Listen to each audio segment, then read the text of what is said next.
Hey everyone, welcome back to Dead Mall Walking. After last time's foray into fast food, we're back to the channel's retail roots today with a visit to Royal Quays Outlet Centre in North Shields. Open since the mid-90s, Royal Quays claims to have 50 plus outlet stores available.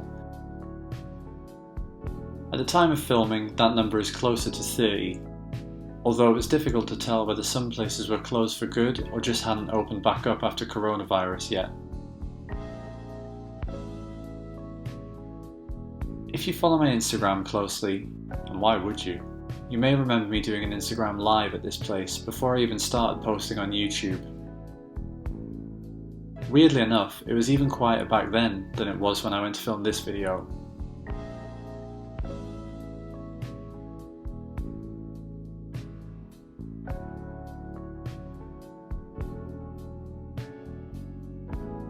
By far one of the best things about this outlet mall is this lightning clock, created by sculptor Andy Plant and added to the centre in 2001. As well as the time, which was wrong, the clock is supposed to tell the temperature, barometric pressure and wind speed and direction. It's also supposed to do a little show on the hour every hour, but as you can probably guess, it doesn't right now. Here's a working payphone that's located right in the middle of the mall, with a dial tone and everything, just in case you needed to feel even more like you were stuck in the 90s. The last few years have seen this place hemorrhaging big retailers. Marks & Spencer, a big favourite with the 40 plus crowd in the UK, closed in 2016. Thornton's Chocolate Shop closed in 2019, and in what was perhaps the final nail in Royal Quays' coffin, the Nike factory store closed a couple of years ago.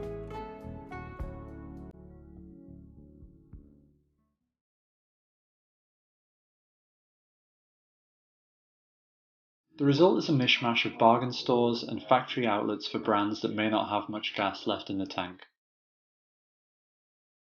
Plus a few complete outliers like this pet store.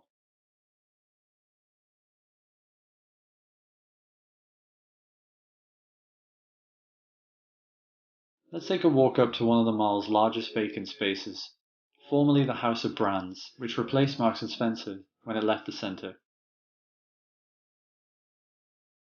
It's next to a cafe which, with the exception of Costa and Subway, is the only place that you can grab a bite to eat while shopping.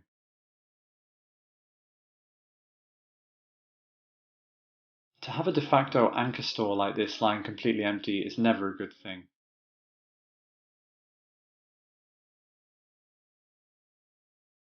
I'm not sure of the square footage of the unit, but as you can see from these clips, it's pretty big.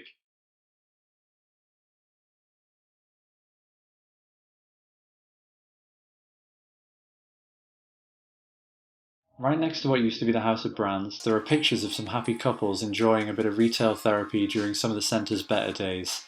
One of them, in front of that great clock we saw earlier, has a bag from the cat store, which hasn't been at the centre for years. And who among us hasn't laughed hysterically at one of our purchases right there in the middle of a shopping trip?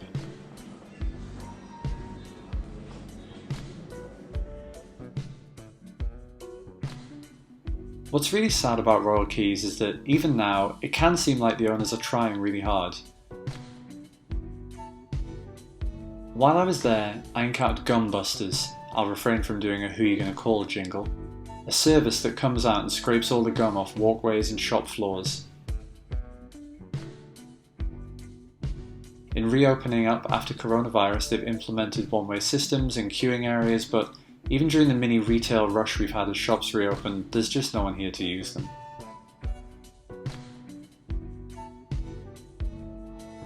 Located close to the Port of Tyne, as you may be able to tell from the seagulls that we can hear in parts of this video, this place is theoretically well situated to capitalise on visitors from overseas looking to score bargains. Unfortunately, it just doesn't seem like there are too many big draws here anymore. Here's a Tripadvisor review from a Dutch visitor in 2019 that pretty much says it all. 2 words for this outlet: faded glory. Lots of vacancy, shops without quality, full of energy-free people. Don't waste your precious vacation time here. Another review in February 2020 from Honest John reads, "It's a very sad place at the minute and in danger of becoming a YouTube video on empty shopping malls." Well, John, this one's for you.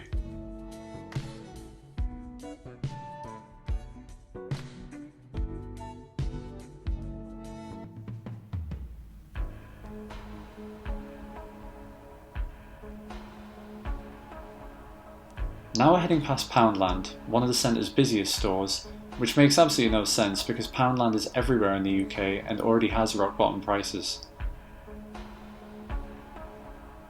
Straight ahead is the Gap outlet, one of the few remaining drawers and the only place that I actually purchased anything on this visit. I have no idea who these children are or why they look like their pictures have been pulled from a knitting catalogue, but judging from the fading and cracking, they're probably older than I am by now. Despite everything, I like this place, and I think it has potential. Its inability to hold on to big brands seems to be a bit of a curse, and there are locals who think there's a conspiracy to let the whole area die out so they can sell the land for residential use instead. For now though, it continues to hang on.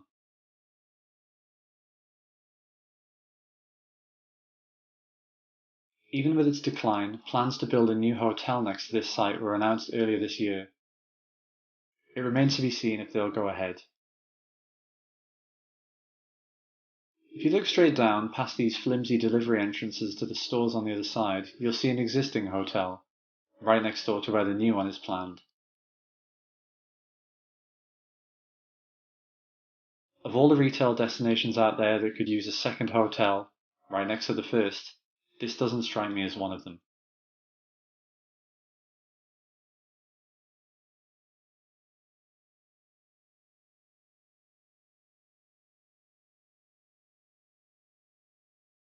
Remaining completely on brand, there's a fitness centre and sports store on the other side of the car park that are also permanently closed. I've got some bonus footage of that in a second.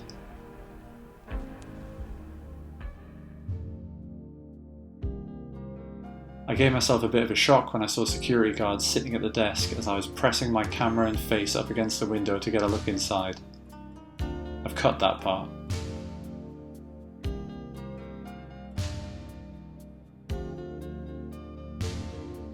Thanks so much for joining me on this adventure. My Instagram and all music credits for the episode are linked below. Please leave a like if you enjoyed the video and subscribe if you haven't already done so. Until next time, goodbye from the faded glory of Royal Quays.